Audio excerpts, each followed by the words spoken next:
அந்த முதல் பக்கத்தை எனக்கு வாசிக்கின்றார்.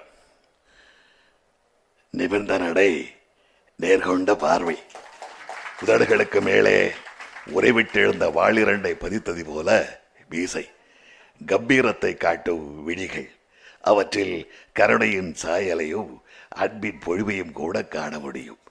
நீண்டுயர்ந்து வளைந்த மகுடத் தலைப்பாகை, நெடிய காதுகளில் தங்க வளையல்கள், விரிந்த மார்பகத்தில் விலையுயர்ந்த பதக்க வடிச்சரங்கள், இரும்பு தூணணைய கால்களிலும் எஃகு குண்டணைய புஜங்களிலும் காப்புக்கள், கையிலே ஈட்டி, இத்தனை சிறப்புகளையும் சிலை வடிவிலே கத்தப்பட்டு என்னும் கிராமத்தில் இன்றைக்கும் காட்சி தருகிற தென்பாட்டி சிங்கம் வாளி, வாளுக்கு வேலி.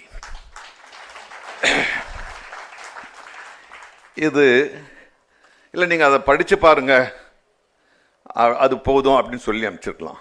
ஆனால் ஒரு தீவிர நடிகனுக்கு ஒவ்வொரு முறை அந்த கதாபாத்திரத்தை அவன் வெளிப்படுத்தும் பொழுது அந்த கதாபாத்திரத்தை முழுதாக மனக்கண்ணில் வடிவமைத்து அப்புறம் தான் அந்த நாடகத்திற்கோ அல்ல சினிமாவுக்கு செல்வது.